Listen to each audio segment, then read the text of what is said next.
അവൾക്കത് ചെയ്യാലോ, അവൾക്കത് ചെയ്യാമായിരുന്നല്ലോ, പക്ഷെ ചെയ്തില്ലല്ലോ.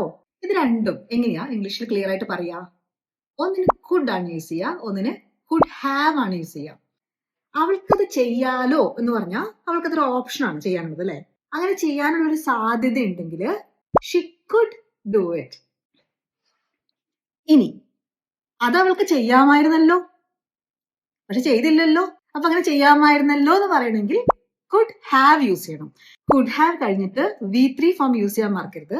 അത് അവൾക്ക് ചെയ്യാമായിരുന്നല്ലോ, she could have done it. അവൾക്ക് തീരെ വയ്യ, നാളെ വേണമെങ്കിൽ അവൾക്ക് ലീവ് എടുക്കാലോ, ഇങ്ങനെ പറയും. അവിടെ കുഡ് ഹാവ് വേണ്ട, കുഡ് മതി അല്ലെ. ഒരു സാധ്യത, ഇങ്ങനെ ഒരു കാര്യം അവൾക്ക് ചെയ്യാലോ. അപ്പൊ ഇങ്ങനെ പറയാ, Xi could take A day of tomorrow. കഴിഞ്ഞ ആഴ്ച അവൾക്ക് പാരന്റ്സ് മീറ്റിംഗ് ഉണ്ടായിരുന്നു, കുട്ടിയുടെ പോവാൻ പറ്റിയില്ല, അവൾക്ക് ലീവ് എടുക്കായിരുന്നല്ലോ, ഇങ്ങനെ പറയും. കോമന്റ് ചെയ്യൂ കേട്ടോ.